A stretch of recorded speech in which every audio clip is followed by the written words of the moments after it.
Israel and the Jews. How are they connected? First, let's get something straight. Judea, Canaan, Holy Land, Zion, Israel, all are names for the same tiny piece of land. It's a country so small its name doesn't fit inside it. A bazillion years ago, Abraham, a nomadic visionary with a thin resume, has a hot idea for the first Israeli startup, a belief in one God. Needless to say, his stock tanks. Abraham persists, and when he's not persisting, he's begetting. His offspring moved to Egypt because there are jobs, food, and beautiful beaches there, sort of an early Miami. But there's a snag. The jobs don't pay, and the hours are murder. The Egyptians enslaved the Israelites for hundreds of years until Moses, a great leader with a questionable sense of direction, unenslaves them and returns them to Canaan. En route to Canaan, the Israelites constantly bellyache. Tired of their whining, Moses climbs Mount Sinai. He becomes the first human to download data from the cloud to a tablet and returns with the 10 Commandments, a moral code to share with the world. Wow, thanks. The 11th commandment, thou shalt not bitch, does not make the cut. Once in Canaan, the Philistines, a people of Greek heritage, not to be confused with today's Palestinians, are the Israelites' fiercest enemies. One day, a huge son of a bitch named Goliath challenges the Israelites to a winner-takes-all match. The smart money is on Goliath, but he is whooped by a diminutive shepherd sharpshooter called David. Hashtag Israelites for the win. The Israelites anoint David king, who makes Jerusalem Israel's capital. Yep, that's 1,000 years BC.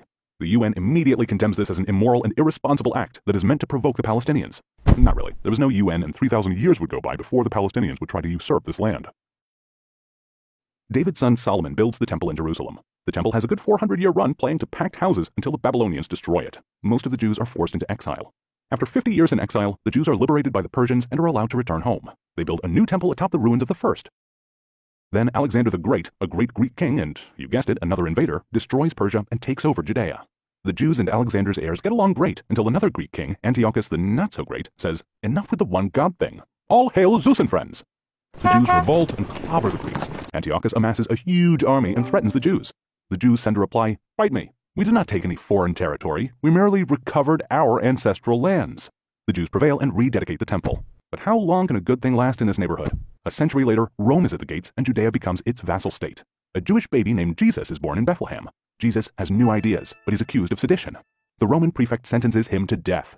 The new Jewish sect grows and becomes Christianity, which gives the world the gifts of bacon, eternal salvation, and a whole new set of books. The Jews tire of the Roman rule and finally say, "Enough already." They revolt against Rome.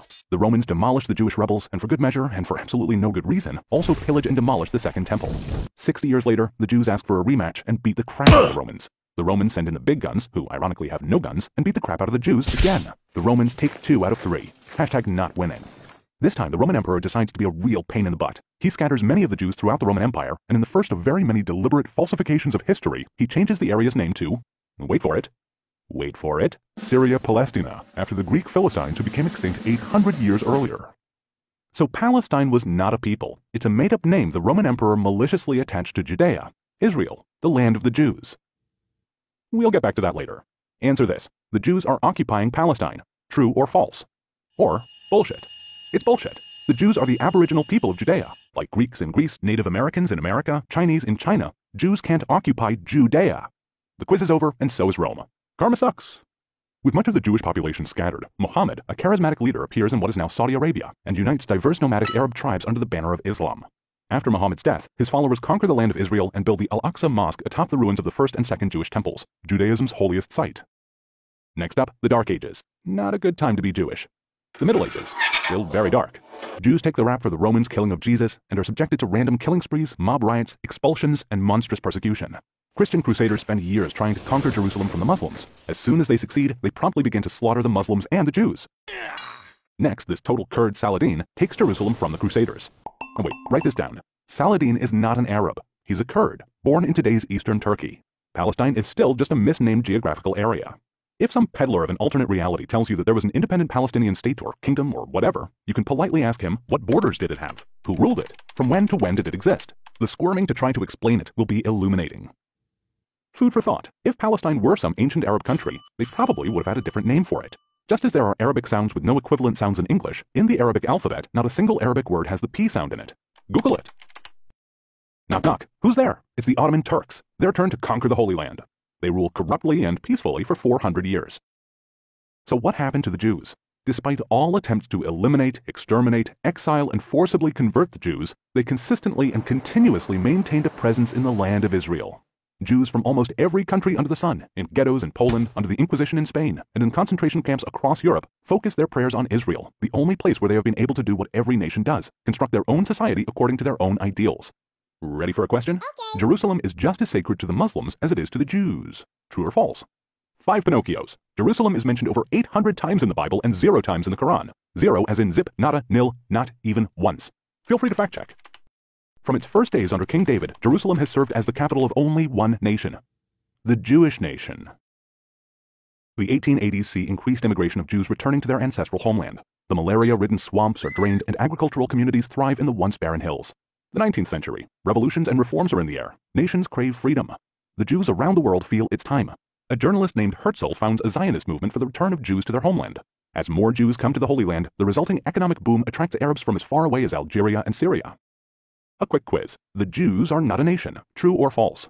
The Jews are the only nation on earth that inhabits the same land, bears the same name, speaks the same language, and worships the same God that it did 3,000 years ago.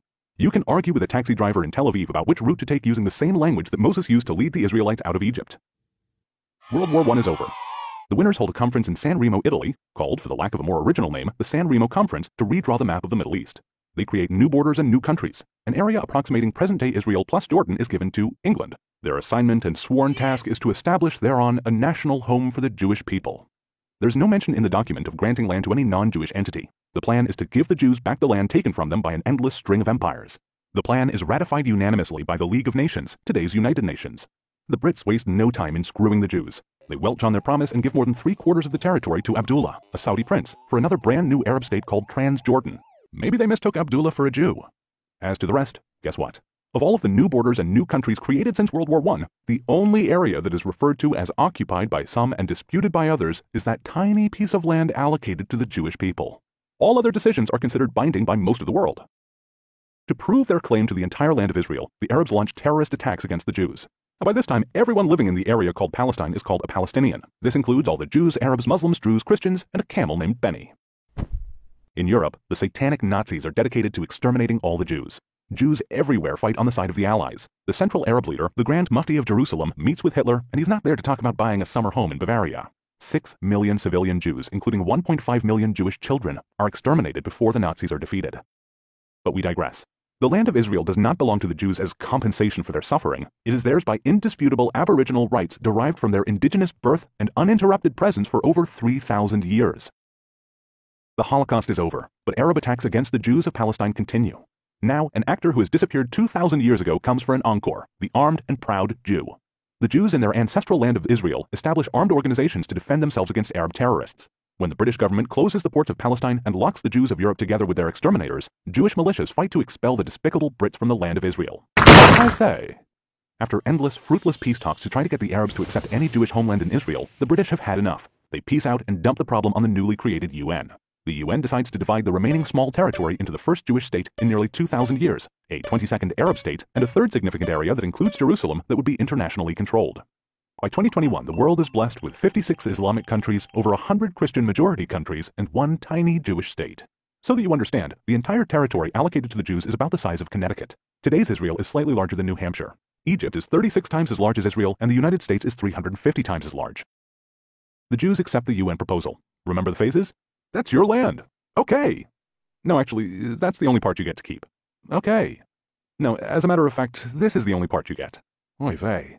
The Arabs reject even this plan, vowing to push the Jews into the sea. Having a massive numerical advantage, 5 Arab states, each with a standing army and a total population of over 30 million people, attack the newborn state of 600,000 Jews. It's David versus 5 Goliaths. 1,000,000 to 1 shot comes in. David wins again. Israel repels the attacks and declares its independence. 711,000 Arabs flee from Israel. 156,000 Arabs choose to stay and are brutally given Israeli citizenship and civil rights. 850,000 Jews are driven out of the surrounding Arab countries.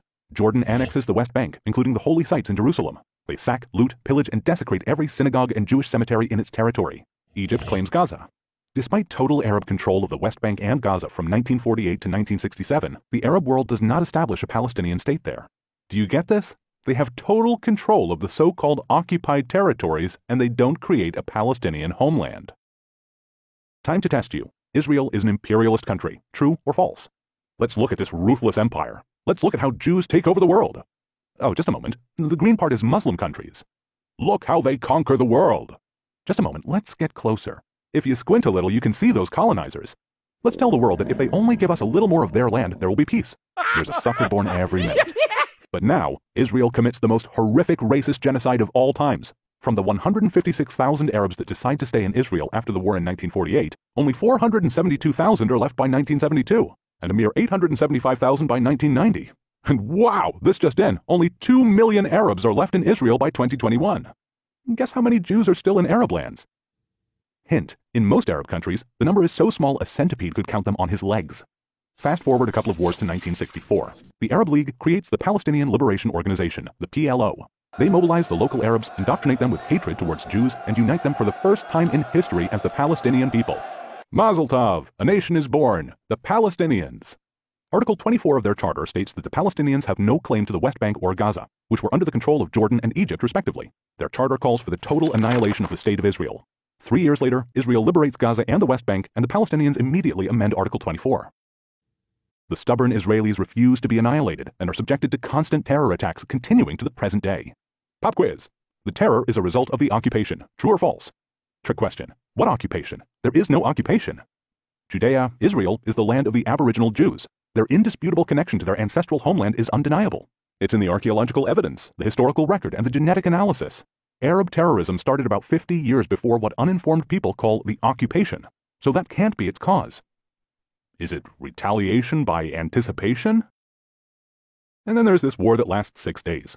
It starts when the Egyptian army moves towards the Israeli border and Egyptian President Nasser boasts, "My army will destroy the Zionist entity."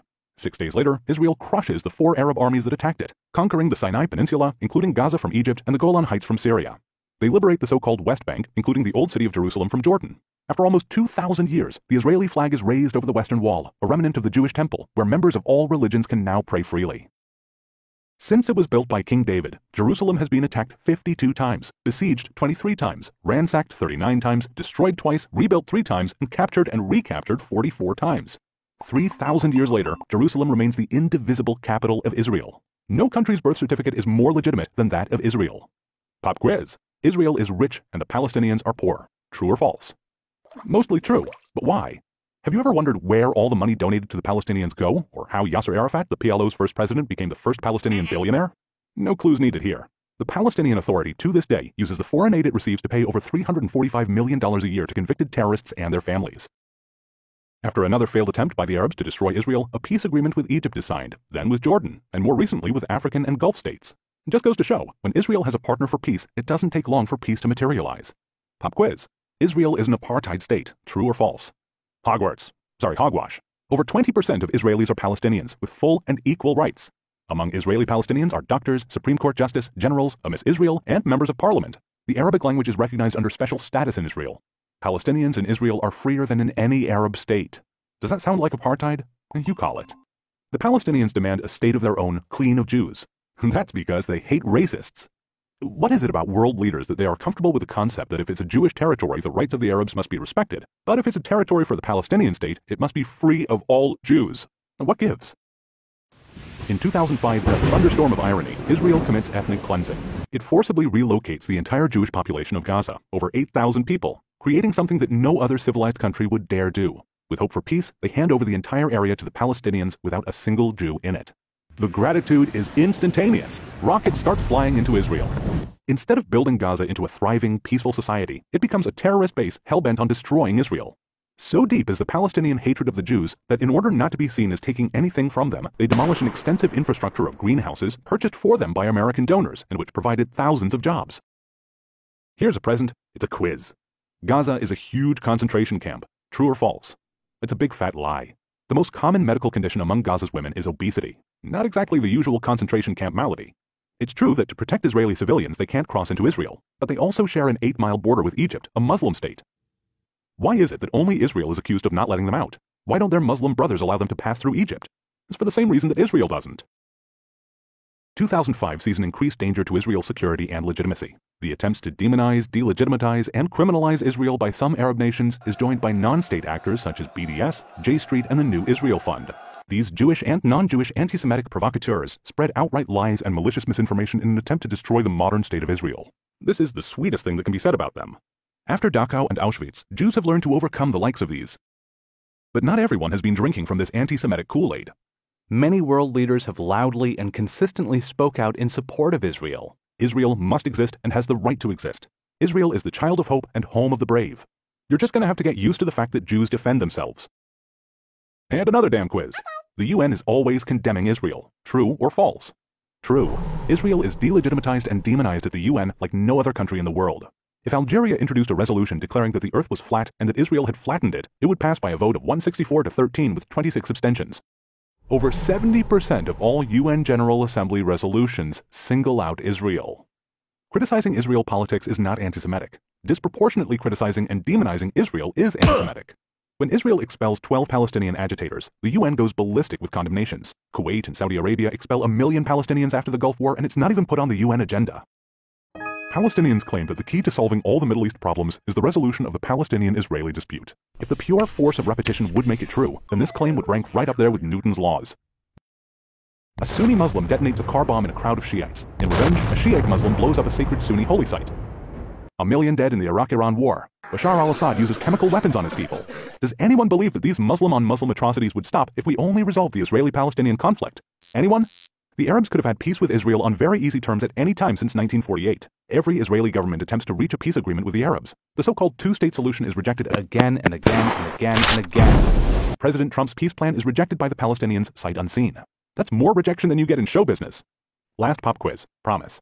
If the Palestinians lay down their weapons, there will be no more war. If Israel lays down its weapons, there will be no more Israel. True or false? Unfortunately, true. Israel hopes for peace, although the Palestinians' answer is always the same. No! From the river to the sea, Palestine will be free. We promised to get back to that. Well, we are back. Palestine today is free, and once again called by its aboriginal name, Israel. Someday, Palestinian leaders will rise who love their people more than they hate Jews, and peace will descend on the region, and the Palestinians will become partners to Israel's incredible story of achievements, prosperity, and quality of life. For a transcript of this video, complete with the sources for all the information provided here, please go to therealhistoryofisrael.com.